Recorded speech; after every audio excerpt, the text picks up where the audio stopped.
appointment. Rajiv ji, please go ahead. I think you can come in first, and other speakers can follow after you're done.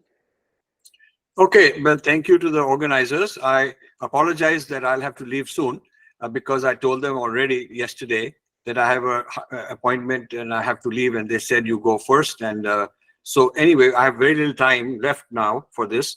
So I'll just summarize the main points of what I was going to tell you.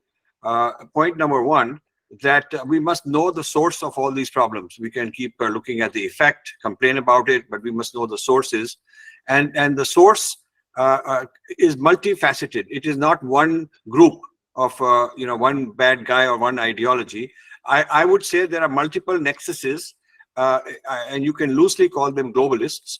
But these are not one ideology. So the global left is certainly a very important factor. The global Islam is another very important nexus. And I would also add global oligarchs, Western oligarchs, whether it's a Bill Gates or a Zuckerberg. I mean, they have a whole surveillance mentality that they want to bypass national boundaries and create a whole surveillance society because they have the AI technology, which gives them even more power to do so. And so this techno surveillance kind of a global state is their dream also. And then, of course, there is China.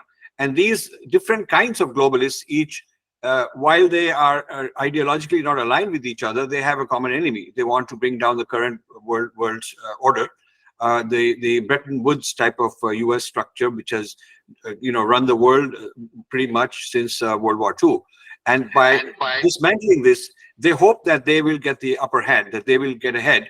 And while they, upon dismantling, they may have to fight each other first.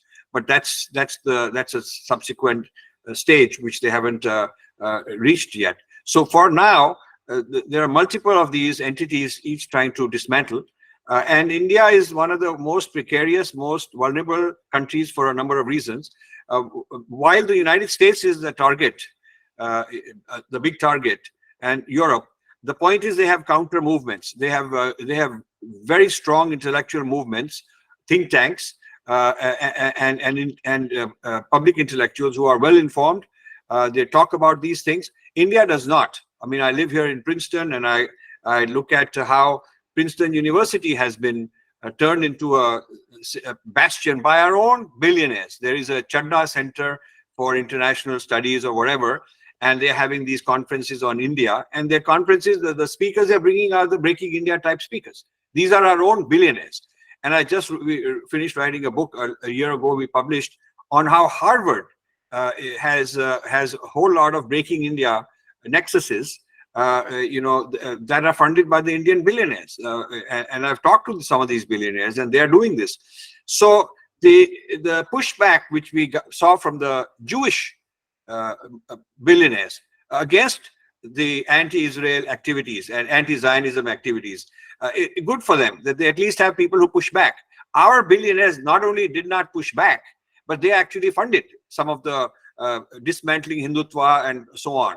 And I've spoken to these people, and they will look the other side. They'll pretend they didn't know. So I could give you a whole seminar just on the Indian billionaire-funded anti-India and Hindu-phobic movements around the world. You see them in Stanford, which is funded by Ambani's. You see Harvard, which is funded by Mittal and Mahindra and Piramal and so on. You see them in the UK. You see them all over. So this is something unique to India. You don't find Chinese billionaires fighting against China. You don't find Pakistani billionaires fighting against Pakistan. You don't find Japanese billionaires funding. You don't find Middle East billionaires trying to dismantle Islam all over the world. You just don't do that. This is unique to India, and this has to be understood. Why is it a failure of democracy? Someone told me that, listen, these billionaires can't be controlled because they give funding to the political parties, and the political parties owe them a favor. So that's the kind of a issue that we need to address. As far as public intellectuals are concerned, they are reacting to what happens, and they react to it. And there are some favorite whipping boys like Soros and Rothschilds and things like that. But the problem is actually far deeper. The problem that India has to face is far deeper. It is externally, I mean, the hard power problems are Pakistan, China combined. Yes, that is very true.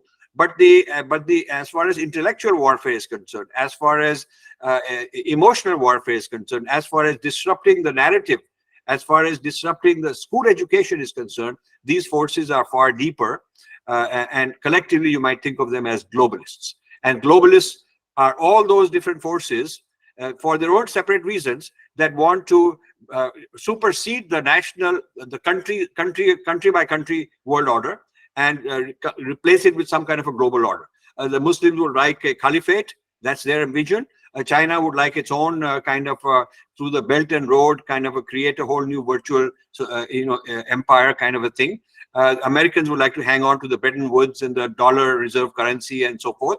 The leftists would like to create a Marxist disruption where people who are designated as oppressors are toppled by people who are designated as oppressed. And that oppressed category, by the way, no longer is not limited to economically oppressed and blacks, but now the Khalistanis have joined in, and now the Muslims have joined in, and now the Dalits have joined in. So this is like a big tent of everybody who says they're a victim coming together against the established order. And as I said, while the US has been the main target, India is more vulnerable because we do not have adequate pushback either from our billionaires or from our government.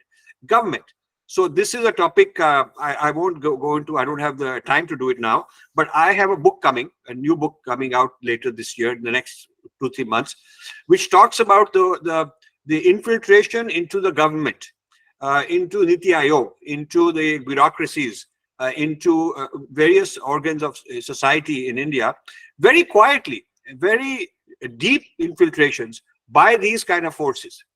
Some of them are considered heroes, like Bill Gates. Recently, there was Omidyar, considered a big hero, and we complained about him in a whole chapter in our book, Snakes in the Ganga, and now Omidyar has shut down, gone, left, made a decision that there'll be no more investments that he will make in India. But you see, this inability to anticipate, inability to think deep about where these people are coming from, what is their ideology, what is the game they're playing, means that the Indians are just reacting here and there, putting out the latest fire. I mean, we have our external affairs, Jaishankar, brilliant guy, putting out fires very nicely, very good at that, but not proactive, not being able to anticipate where is the next thing going to come from, because that requires an investment in some deep research, which I think we're lacking.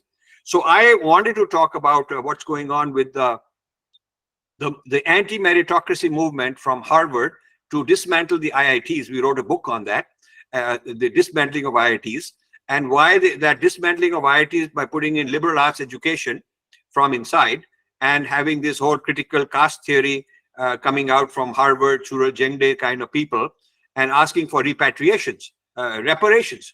So just like there are reparations movement by blacks in the United States, now there's reparations movement echoing in India by the Dalits and the Muslims and so on. And this is why Rajiv Gandhi said that the Muslims, the minorities, should have the first shot at the allocation of resources. Where is he getting this from? It's not his own idea. These are this whole business of the oppressed having the first right to fight all the systems that the oppressors have created is a well-established international doctrine.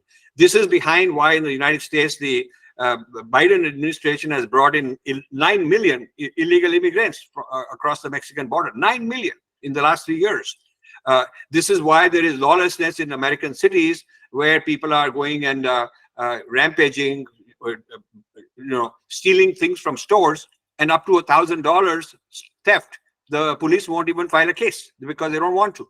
So this business of being against property rights, being against the rule of law, is becoming more widespread. You might think it's a weakness of democracy, perhaps, because democracy did not anticipate that its own people will turn into this kind of force that is self-disruptive. And the role of China in all this is very interesting, because China actually benefits. So in our work, we are showing, and I wanted to give you this evidence, how the Chinese are funding this in India, how they are funding through other organizations, through other NGOs, some of them at Ashoka University, some of them at various other universities, with Chinese money and Chinese footprint. They are actually funding the collection of data about vulnerabilities, fault lines in the rural areas, the people who are economically underprivileged, and minorities and conflicts and fault lines. This data is being collected. So the discussion is actually a much larger discussion, and I wish I had more time for this, but I have to apologize that I started late, and I have a as I said, this is an appointment that I cannot afford to miss. So I want to thank all of you. I'd love to keep in touch. I know Samir, I know General Bakshi. It's nice to meet Michael Rubin. I'd love to connect with you, Michael, maybe offline. I live in Princeton, and I would love to connect with you and talk about these things later on. So thank you for inviting me, and sorry for having to leave so soon, but I would like to stay in touch later on. Namaste, everybody, and goodbye. Thank you, sir. Thank you.